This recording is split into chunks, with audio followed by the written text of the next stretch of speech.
ಬಾಗಲಕೋಟೆಯ ಜಿಲ್ಲಾ ಪಂಚಾಯತ್ ನೂತನ ಸಭಾಂಗಣದಲ್ಲಿ ಸೋಮವಾರದಂದು ಹಮ್ಮಿಕೊಳ್ಳಲಾಗಿದ್ದ NRLM ಯೋಜನೆಯಡಿ ಮಹಿಳಾ ಉದ್ಯಮಿದಾರರ ಜಿಲ್ಲಾ ಮಟ್ಟದ ಕಾರ್ಯಾಗಾರವನ್ನು ಏರ್ಪಡಿಸಲಾಗಿತ್ತು.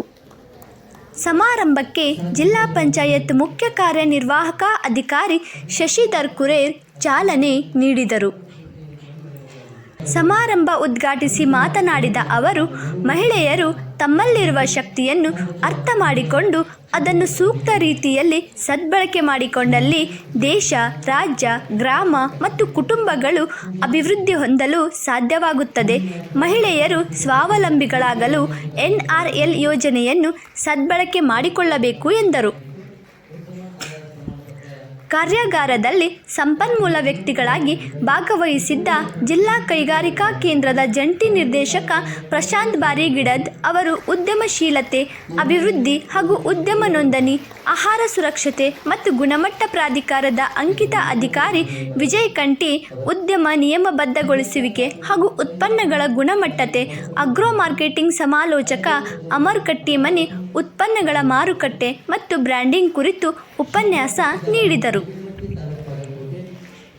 ಮಹಿಳಾ ಉದ್ಯಮಿದಾರರಾದ ಗೀತಾ ಕರಿಬಸಯ್ಯ ಹಂಪಿಹೊಳಿಮಠ್, ಶಿವಕ್ಕ ಗೌಡರ್, ಸುಜಾತಾ ಪಾಟೀಲ್, ಲಿಂಗತ್ವ ಅಲ್ಪಸಂಖ್ಯಾತ ಆನಂದ್ ಭಜಂತ್ರಿ, ಶೋಭಾ ಬೀಳ್ಳೂರ್, ಮಲ್ಲಮ್ಮ ಮಠಪತಿ, ಕಸ್ತೂರಿ ರಾಠೋಡ್, ಹಾಸಂಬಿ ಪಕಾಲಿ, ದಾನಮ್ಮ ಮಂಗಸೂಲಿ ತಮ್ಮ ಅನುಭವವನ್ನು ಹಂಚಿಕೊಂಡರು.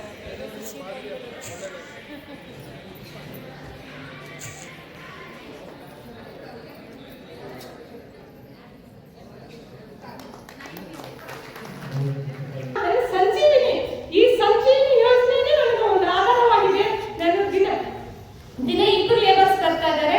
ಅಲ್ಲಿ 1,000 ರೊಟ್ಟಿಗಳನ್ನು ಮಾಡ್ತೀನಿ. ಒಬ್ಬೊಬ್ರು 100 ರೊಟ್ಟಿಯನ್ನ ರೆಡಿ ಮಾಡ್ತಾ ಇದ್ದಾರೆ. ಸಾರಿ, 500 ರೊಟ್ಟಿ ಮಾಡ್ತಾ ಇದ್ದಾರೆ. ನಾವು 1,000 ರೊಟ್ಟಿಯನ್ನು ಮಾಡ್ತಾ ಇದ್ದೀನಿ.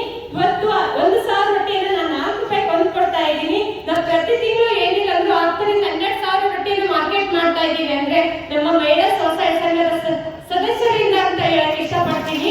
ಯಾಕಂದ್ರೆ ಇವತ್ತು ನನ್ನ ಒಂದು 1,000 ರೊಟ್ಟಿಯನ್ನು ನಾನು ದಿನ ರೆಡಿ ಮಾಡಿಸುವಂತವ್ರು MBK LCP ನನ್ನ ಅಕ್ಕಪಕ್ಕದಲ್ಲಿ ಇರುವಂತಹ GP ಅವರು, ಅವರೆಲ್ಲರೂ ನಾನು ಫೋನ್ ಮಾಡಿ, ಗೀತಕ್ಕ ಇವತ್ತು ಇಷ್ಟು ರೊಟ್ಟಿ ಬೇಕಾಗೈತಿ, ನೀವು ರೆಡಿ ಮಾಡಿ ಕಳಿಸ್ತೀಯ ಅಂತ ಕೇಳ್ತಾರೆ. ಆಜು ಬಾಜು ಮನೆಯಲ್ಲಿ ಫಂಕ್ಷನ್ಗೆ ಕೂಡ ಕಳಿಸ್ತಾ ಇದ್ದಾರೆ. ಅವರು ಕೂಡ ನಾನು ಯಾವ ಜಾಗನೂ ಹೋಗಿಲ್ಲ, ನಾನು ಬೆಂಗಳೂರು ಮಂಗಳೂರಂತೂ ಹುಡ್ಕೊಂಡು ಹೋಗಿಲ್ಲ, ಸ್ವತಃ ಬಂದು ನನ್ನ ಮನೆ ಬಾಗಿಲಿಗೆ ಬಂದು ಅವರೇ, ಮೇಡಮ್ ನೀವು ರೆಡಿ ಮಾಡಿಕೊಡಿ, ನಾವು ಒಯ್ತೀನಿ ಅಂತ ಹೇಳಿ ತಮ್ಮೆಲ್ಲ ಮನೆಯಲ್ಲಿ ಫಂಕ್ಷನ್ಗೆ ಎಲ್ಲರೂ ತಗೊಂಡು ಹೋಗ್ತಾ ಇದ್ದಾರೆ. ಇದು ಒಂದು ಯಶಸ್ವಿ ಕಾರಣ. ನನ್ನ ಸಂಜೀವಿನಿ ಅಂತ ಹೇಳಕ್ ಇಷ್ಟಪಡ್ತೀನಿ ಸರ್.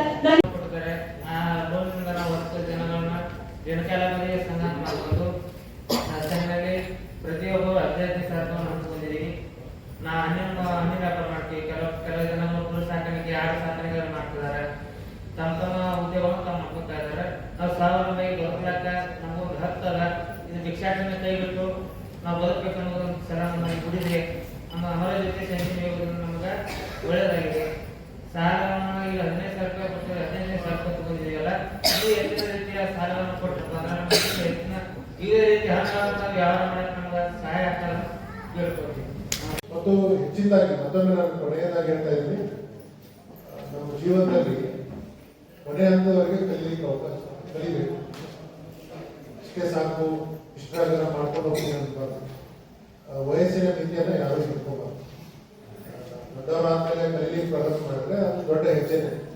ಚೆನ್ನಾಗಿದ್ದಾಗ ನಾನು ಕಲಿಬೇಕಾಗಿತ್ತು, ಆ ವಯಸ್ಸಿನ ಕಲೀಲಿಲ್ಲ, ಈಗ ಈಗೇನು ಮಾಡೋದು ಅಂತ ಅನ್ಕೋಬಾರ್ದು. ಹಾಗಾಗಿ ತರಬೇತಿಗಳನ್ನ ನಾವು ಮಾಡ್ಕೊಳ್ತಾ ಇರ್ತೀವಿ. ಆ ತರಬೇತಿಗೆ ನೀವು ಆಕ್ಟಿವ್ ಆಗಿ ಪಾರ್ಟಿಸಿಪೇಟ್ ಮಾಡಿ. ನಮ್ಮ ಟ್ರೈನಿಂಗ್ ಸೆಂಟರ್ಗಳಲ್ಲಿ ಅಲ್ಲೆಲ್ಲ ತರಬೇತಿಗಳನ್ನ ಹಾಕ್ಕೊಳ್ತೀವಿ. ಎಕ್ಸಿಬಿಷನ್ಗಳಿಗೆ ಅವಕಾಶ ಕೊಟ್ಟಿದ್ದು ಅಲ್ಲಿ ಪಾರ್ಟಿಸಿಪೇಟ್ ಮಾಡ್ತೀವಿ. ರಾಜ್ಯ ಮಟ್ಟದಲ್ಲಿ ಇವನ್ ನ್ಯಾಷನಲ್ ಲೆವೆಲ್ಗೂ ಟ್ರೈನಿಂಗ್ ವರ್ಕ್ಶಾಪ್ ಎಲ್ಲ ಇದ್ದಾಗ ನಮಗೆ ನಡೆಸ್ಕೊಡೋ ಕೆಲಸ ಮಾಡ್ತಿದ್ವಿ. ಅಲ್ಲಿ ಭಾಗವಹಿಸಿಕೊಂಡು ವಿಚಾರಗಳನ್ನ ತಿಳ್ಕೊಂಡು ನೀವು ಬಂದು ಇಲ್ಲಿ ಬೇರೆಯವ್ರಿಗೆ ಹೇಳುವಂತ ಅದ್ರ ಬಗ್ಗೆ ದಯವಿಟ್ಟು ಎಲ್ಲರೂ ಗಮನ ಹರಿಸಿ.